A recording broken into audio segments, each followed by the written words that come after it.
wherever you find yourself today. I am so excited to be here with you.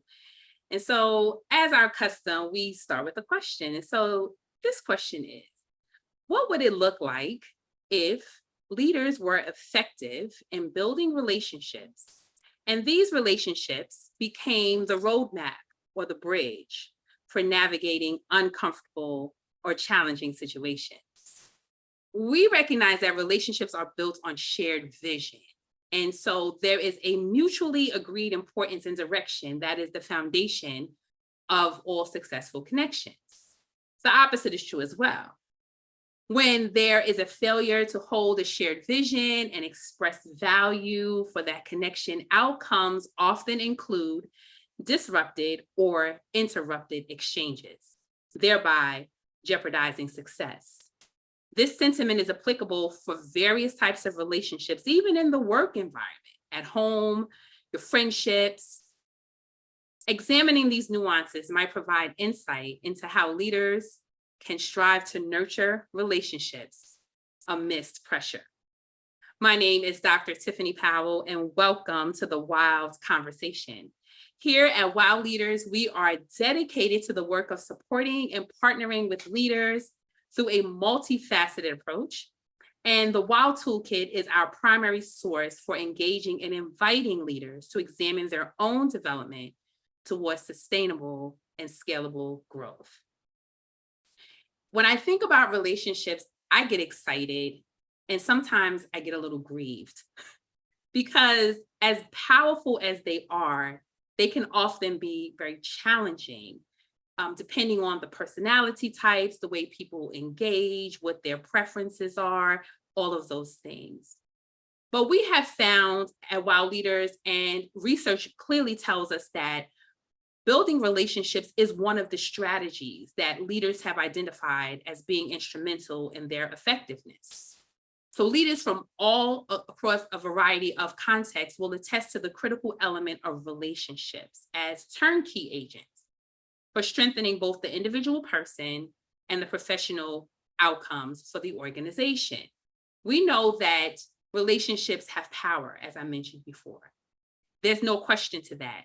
And so I'm going to just kind of give you a few quotes because I'm someone who really likes quotes, and I found a few that I just wanted to share as we get started. The place to begin building any relationship is inside ourselves, inside our circles of influence, our own character. Stephen Covey. Stephen has another one to share. Most people do not listen with intent to understand. They listen with the intent to reply. They haven't stopped to hear what you had to say. They just already have an answer. And that creates friction. It creates tension. It can be complicated to even get heard or feel heard when that is your reality or your experience with someone. I have another quote here that I just want to share that it says, it's by James Comer, and he says that no significant learning can occur without a significant relationship. Can you attest to that? That the ways that you've learned most effectively, the times when you have really grappled with information, but really ascertained that particular concept or experience, it was someone who helped to facilitate that. Whether it was your parents, whether it was your community, whether it was your friends, whatever it was, somebody was very instrumental in helping you to learn something that was significant. I don't know, maybe riding a bike, whatever. I'm sure we can all pull something. The interesting thing that I found about James Comer as I was doing some research, and I'm just going to read something here that helps us in a moment. I'll get to it in a moment. But before I do that, I want to invite you on a journey. So as I'm talking about relationships, let's go on a journey. Let's go on a little field trip, shall we? And I want us to think about relationships, how they form, how they flourish, how they fail. And think about the context of leading under pressure, because that's what we're talking about. That's our context here. So we want to hold space to this reality that pressure is inevitable and it is absolutely unavoidable. So as we navigate this space together, let's not lose sight of this. We can't avoid pressure. We can't avoid feeling uncomfortable as much as many of us try is going to happen. So consider a pressure-filled situation and you have experienced or you're experiencing right now. Have you? I'm sure you have. I would say I'd be so bold to say everyone has had it. But think about one that you've had previously or maybe even now and allow that to be your context. So what we're going to do is we're going to use this as a learning space for us. And my challenge to you to take away at least one idea. It may be more, but challenge yourself to take away at least one idea or strategy that can assist you towards growth. What can you take away? So we're going to start there together.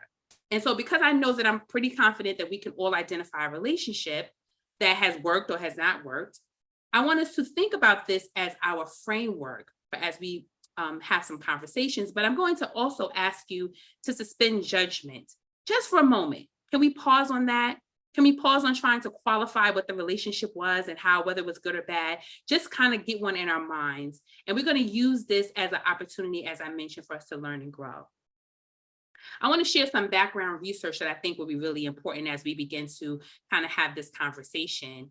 And there's an article by McKenna, our own Dr. McKenna, Yost and Boyd back in 2007, and they did some research with 100 clergy across various denominations. And they identified some key lessons for relationships. And these included things like values and pastoral temperament and personal awareness. But they also included things about relationships. And here are a couple of points. The first one that they say is that it's important to understand other perspectives. It's important to deal with conflict. I don't know about you, and as I mentioned moments ago, sometimes that's such a hard thing, and it's important to not avoid the conflict. It's important to not shy away from it, but to deal with it. One of the other things that we've talked about in other contexts as well, this was echoed here, is not taking things so personally. Why do we always think things are about us? Like, why do we do that as human beings? We can just be a little bit egocentric sometimes, right? I think we've all have been guilty, or we assume that if someone is behaving a certain way, it has something to do with us. They also talked about being tough when necessary. That is also, it's very important to really just have those tough conversations because that's really how we all learn and grow. It's important to direct and motivate others in this relationship context. It's important to figure out ideas and think about how to develop other people. Listening is another valuable strategy for us, and realize that we cannot manage everything alone. My dear friend, Dr. Sprott from Lamar University is on the call today, and she is actually writing an article right now. And she shared some points with me that I'd like to pull up just to kind of share with you. She's writing an article that is on its way to publication right now. And as we were talking about relationships, I wanted to share some of those thoughts because I thought that they were really appropriate to what we're talking about today. This is the work that she's doing around building relationships as it relates to being a mentor, and how it's important to have certain kinds of interactions. And she shared 3 points, and she said, frequent interactions build support guided by goals and outcomes. The second one is the development of trust and confidence. And then the third is mentees can advance valuable viewpoints by triangulating advice from multiple individuals. So having multiple perspectives helps a mentee to advance and realize that they're gaining some valuable information. We also know that relationship building and this idea of just working with others has a personal context for us. And so I have a story, and if anyone knows me, I always have stories to share, but I'm going to just share a brief one with you. And it's important that we have something that we can make personal to us, because these are indicators of success, I think, in some great relationships. So in addition to all the things that I've been doing and I do my regular work, I'm also a part of the Kindness Games current challenge of Jingle Bell Kindness. So yay, shout out to all the kindness folks in the Zoom call today. And I want to share, kind of echo a story that I shared about a leader with whom I worked. His name is Dr. Robert Shannon, what we call him Bob Shannon. And I gave him a shout out. And one of the things that I noticed that was so powerful about my interaction with him is that he was very intentional about building relationships with me. The work that I was doing at the time was highly controversial, which means that I was in a space that people weren't necessarily welcoming of the things that I was doing. I was their first diversity coordinator for the school district. Everyone was not in support of that. Dr. Shannon was, among some others, but he was always very supportive. And so I found him to be just an exemplar of good relationship building. And one of the things that he always made clear to me was that the work that I was doing mattered and that I mattered. He also created a space for growth. So when I needed to ask a question, when I needed to kind of understand or navigate a space, he was there to provide some support. He listened. That was one of the things that came from the research, right? He actually did that, and I experienced it. He listened, and he was willing to make adjustments. When I didn't feel like I was being as connected, he made adjustments so that I was able to be successful in what I was doing. He took time to meet with me regularly and to discuss my goals and my outcomes. The same thing that the research is echoing. These are the things that I experienced personally. And as a result, I grew as a leader. So as we think about these ideas around relationships, I want us to kind of go into this direction of how we form relationships, how they might fail, or the way that they can flourish. So I have 6 relationship keys that I want to share with you that I know are going to not be completely novel, but I hope that they will echo something inside of you as you're listening. The first thing is that relationships must be intentional. You have to take the time to do it. It has to be that important to you. They don't happen in vacuums. They do not happen on their own. You can sit next to someone in the same area and never know anything about them until you open your mouth and have a conversation. The second one is relationships are built on consistent and meaningful exchanges. Consistent and meaningful. If you're even thinking about your interpersonal relationships, if you never call your friend, you never text your friend, can you really say that you're a friend? Or are they your friend if they never reach out to you? It's not consistent. It's not meaningful. And so even in a professional space, having regular meetings and follow up.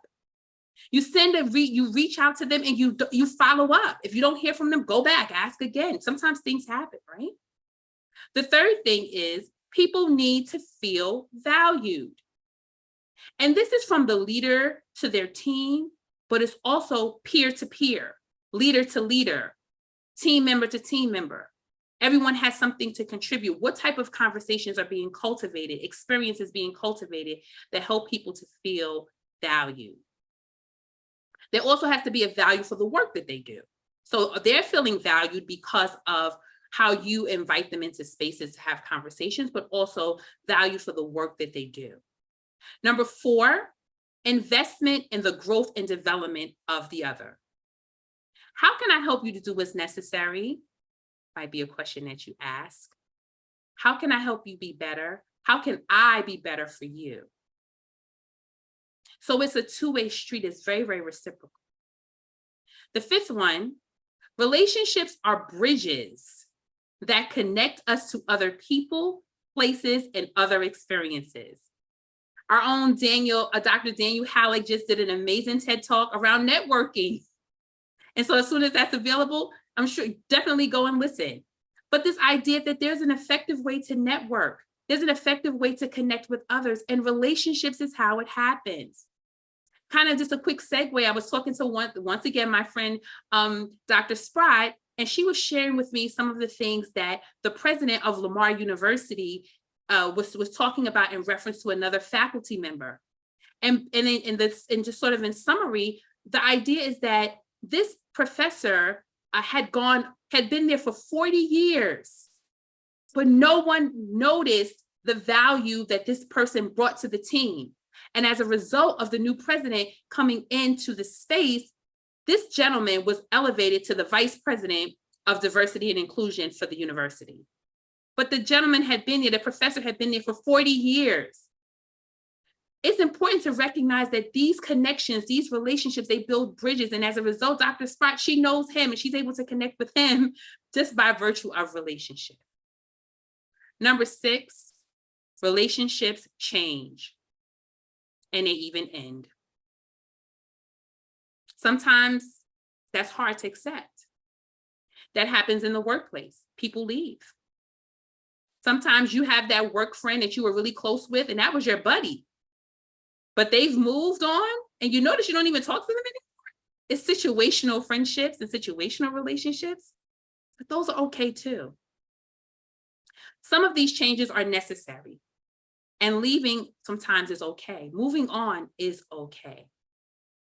So as we begin to wrap up this segment here, there's a few other thoughts that I'd like to leave with you. And the question is, how do we get better at forming or building relationships? How do we get better? The first thought I'd like to leave with you is start from a position of authenticity. We are not perfect people. We all have flaws. We are a flawed group of folks, all of us, leaders, those that are aspiring to be leaders, wherever we find ourselves. And let's operate from grace. So we build from the place of authenticity, recognizing that we're going to mess up sometimes. That the people that we work with, they'll mess up sometimes. And probably more often than not. But if we're going back to some of those earlier points, we realize that navigating difficult conversations and dealing with a conflict is a part of the journey. The second thought I'd like to leave you with is identify the vision for the relationship. This can be professional or otherwise. Invite the other to share what their vision is, how they want to work toward the larger goal or the larger outcome. This creates common ground. And even in our personal relationships, that's important. If I'm sure that those who are married and your spouse, you had to have a conversation about why they became your spouse, or if you didn't, they probably wouldn't be your spouse. You're like, we need to talk about this. What is it that you want? Are we on the same page here or not? And if they were not, they probably didn't become your spouse. Or I think you get the point. Shared vision is necessary. The last thought is be willing to edit and to revise when disruptions happen. Be willing to edit. I know you had a perception of what that relationship was. Are you willing to edit your thoughts, to think about it differently? Remember, it's not always about us. It's other people that are a part of that space too, and they have a perspective. So in closing, there is no secret formula to doing this well. I wish I could. I think we all wish we could have a secret formula to how do I do these relationships well? It doesn't exist because people are dynamic and they're ever evolving, but there are guideposts to assist us along the way. So Ted Rubin gives us this quote that I think is really powerful. And he says, indifference is expensive. Hostility is unaffordable. Trust is priceless. It's all about relationships. Everything we do in our personal lives and our professional lives it has to do with the willingness of us to take the time to build the relationship that's going to make a difference. Ted Rubin, this was the research I wanted to share, and he is actually a concentration camp survivor. And he learned about good and bad relationships the hard way. Building on his horrendous experience, he went on to become a marketing and business expert. And his focus was the absolute necessity of building good relationships. He says, good, positive relationships are an essential element in building trust between the business and their customers. Trust is priceless. Trust is needed because so many successful businesses completely depend on repeat customers. If customers have any doubts about trusting a company, then they fly into the arms of a better competitor. Once bitten, twice shy. We live in a very competitive world and often find ourselves in a win or lose situation. And we will always enjoy less success than is possible if we alienate our customers. Building trust and rapport spells success. While he gives us a context for business and building customer relations, I think that it's also applicable to us as we take the time, as we recognize that we're building trust, we're building dependability, authenticity, connection, collaboration. These are all of the ingredients that make for positive relationships that we can form and we can also nurture.